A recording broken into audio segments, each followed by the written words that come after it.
പാകിസ്ഥാൻ്റെ സൈനിക മേധാവി അസിം മുനീർ ഇന്ത്യയെ ഭീഷണിപ്പെടുത്തുന്നു. ഇന്ത്യയെ മാത്രമല്ല, ലോകത്തിനെ തന്നെ വെല്ലുവിളിക്കുന്നു.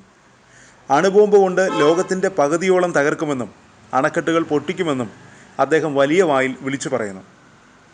പിന്നാലെ മുൻ വിദേശകാര്യമന്ത്രിയും പാകിസ്ഥാൻ പീപ്പിൾസ് പാർട്ടിയുടെ നേതാവുമായ ബിലാവൽ ഭൂട്ടോയുടെ നേതൃത്വത്തിൽ പാകിസ്ഥാനിലെ രാഷ്ട്രീയക്കാരും രംഗത്തെത്തി. സിന്ധു നദീജലം എന്ന വിലയേറിയ വിഭവത്തിന് വേണ്ടി ഇന്ത്യയെ നേരിടാൻ അദ്ദേഹം തൻ്റെ രാജ്യത്തെ അണിനിരത്തുകയാണ്. ഈ വെള്ളം പങ്കിടാൻ ഇന്ത്യക്കും പാകിസ്ഥാനും തമ്മിൽ ഒരു കരാറുണ്ടായിരുന്നു.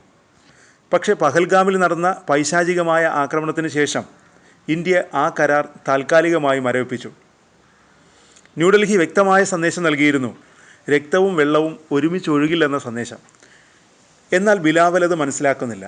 ഇന്ത്യക്കെതിരെ ഒന്നിക്കാൻ അദ്ദേഹം പാകിസ്ഥാനികളോട് ആവശ്യപ്പെടുന്നു, ആഹ്വാനം ചെയ്യുന്നു. പക്ഷേ അദ്ദേഹത്തിൻ്റെ തീക്ഷ്ണമായ വാക്കുകൾ ഒരു നേതാവിൻ്റേതല്ല.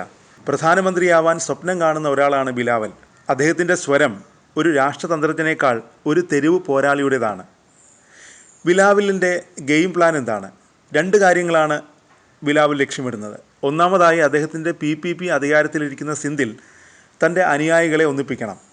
ജലക്ഷാമം വളരെ കാലമായി ഈ മേഖലയെ ബാധിച്ചിട്ടുണ്ട്. സിന്ധു ജല കരാർ താൽക്കാലികമായി നിർത്തിവെച്ചതോടെ കാര്യങ്ങൾ കൂടുതൽ വഷളായി. ബിലാവൽ തൻ്റെ പ്രതിച്ഛായ ഉയർത്താൻ ഈ പ്രതിസന്ധി ഉപയോഗിക്കുന്നു. രണ്ടാമതായി, മുനീറിനെ സ്വാധീനിക്കാൻ അദ്ദേഹം ശ്രമിക്കുന്നു. മുനീർ വലിയ ഏകാധിപതിയായി സ്വയം പ്രതിഷ്ഠിക്കുമ്പോൾ ബിലാവൽ ഒരു കാർട്ടൂൺ കഥാപാത്രത്തെ പോലെ ചുരുങ്ങുന്നു. ഇത് നമ്മൾ മാത്രമല്ല ശ്രദ്ധിക്കുന്നത്. മുൻ പെൻറ്റഗൺ ഉദ്യോഗസ്ഥനായ മൈക്കൽ റൂബിനെ പോലുള്ള വിദഗ്ധർ ആശങ്കാജനകമായ സൂചനകൾ നൽകുന്നു. റൂബിൻ്റെ വാക്കുകൾ ഇങ്ങനെയാണ്: അസിം മുനീർ ഒരു സ്യൂട്ട് ധരിച്ച ഒസാമ ബിൻ ലാദനാണ്. പാകിസ്ഥാന് എത്ര വിട്ടുവീഴ്ചകൾ നൽകിയാലും അസിമിൻ്റെയും പാകിസ്ഥാൻ പ്രമുഖരുടെയും ആശയങ്ങൾ മാറില്ല. ലോകത്തിൻ്റെ പകുതി ആണവായുധം കൊണ്ട് തകർക്കുമെന്നും ഇന്ത്യയുടെ അണക്കെട്ടുകൾ പൊട്ടിക്കുമെന്നും ഭീഷണിപ്പെടുത്തുന്ന പാകിസ്ഥാൻ ഒരു നിയമാനുസൃത രാഷ്ട്രമായി നിലനിൽക്കാൻ അർഹത നഷ്ടപ്പെട്ടിരിക്കുന്നു. പാകിസ്ഥാൻ്റെ കളി ഇവിടെ തീരുന്നില്ല. ഇന്ത്യൻ നയതന്ത്രജ്ഞരെ ലക്ഷ്യം വെച്ച് പുതിയ നീക്കങ്ങൾ തുടങ്ങി. ഇസ്ലാമാബാദിലെ ഇന്ത്യൻ ഹൈക്കമ്മീഷനിൽ ഗ്യാസും വെള്ളവും പോലുള്ള അടിസ്ഥാന സൗകര്യങ്ങൾ നിഷേധിക്കുന്നു. പാചക ഗ്യാസ് പൈപ്പുകൾ അടച്ചു. ഏജൻസികൾ സിലിണ്ടറുകൾ വിൽക്കുന്നില്ല. കുടിവെള്ളം വിൽക്കുന്നവർക്ക് ഇന്ത്യക്കാർക്ക് വിൽക്കരുത് എന്ന നിർദ്ദേശം നൽകുന്നു. പത്രങ്ങൾ പോലും ഹൈക്കമ്മീഷനിൽ എത്തുന്നില്ല. ഇതൊക്കെ ചെറിയ പ്രതികാരമാണെന്ന് ഇന്ത്യൻ ഉദ്യോഗസ്ഥർ പറയുന്നു. പാകിസ്ഥാൻ്റെ പതിവ് തന്ത്രമാണിത്. നയതന്ത്രജ്ഞരെ ശല്യപ്പെടുത്തുക, ചാരപ്പണി നടത്തുക, അവരുടെ കാറുകൾ പിന്തുടരുക.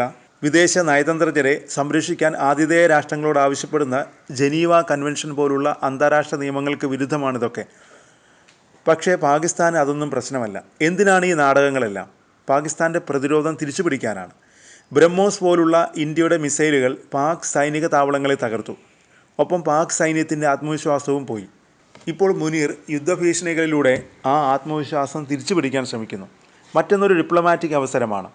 അമേരിക്കയുമായുള്ള ഇന്ത്യയുടെ ബന്ധം അല്പം മങ്ങിയപ്പോൾ ഡൊണാൾഡ് ട്രംപിൻ്റെ പിന്തുണയുള്ള പാകിസ്ഥാൻ അതൊരു അവസരമായി കാണുന്നു. എന്നാൽ ഇന്ത്യയ്ക്ക് ഒരു വലിയേട്ടൻ്റെയും പിന്തുണ ആവശ്യമില്ല. നമ്മുടെ സൈന്യം തയ്യാറാണ്. ബ്രഹ്മോസ് പോലുള്ള മിസൈലുകൾ ആവശ്യമുള്ളപ്പോൾ ഇന്ത്യക്ക് വേണ്ടി സംസാരിച്ചിട്ടുണ്ട്. പാകിസ്ഥാൻ്റെ ഈ ഭീഷണികൾ അവരുടെ യഥാർത്ഥ അവസ്ഥ വെളിപ്പെടുത്തുന്നു. അവരുടെ മുഴുവൻ നിലനിൽപ്പും ഇന്ത്യയെ എതിർക്കുക, ആക്ഷേപിക്കുക, ആക്രമിക്കുക എന്നതിനെ ചുറ്റിപ്പറ്റിയാണ്. ഇത് അപകടകരമായ അവസ്ഥയാണ്, പക്ഷേ അല്പം ദയനീയവുമാണ്. അവരുടെ വീരവാദങ്ങൾ ഉച്ചത്തിൽ മുഴങ്ങുമെങ്കിലും ഒരു രാഷ്ട്രമെന്ന നിലയിൽ അവർക്ക് തങ്ങളുടെ സ്ഥാനം കണ്ടെത്താൻ കഴിയാതെ വിഷമിക്കുന്നതിൻ്റെ നിലവിളി കൂടിയാണിത്.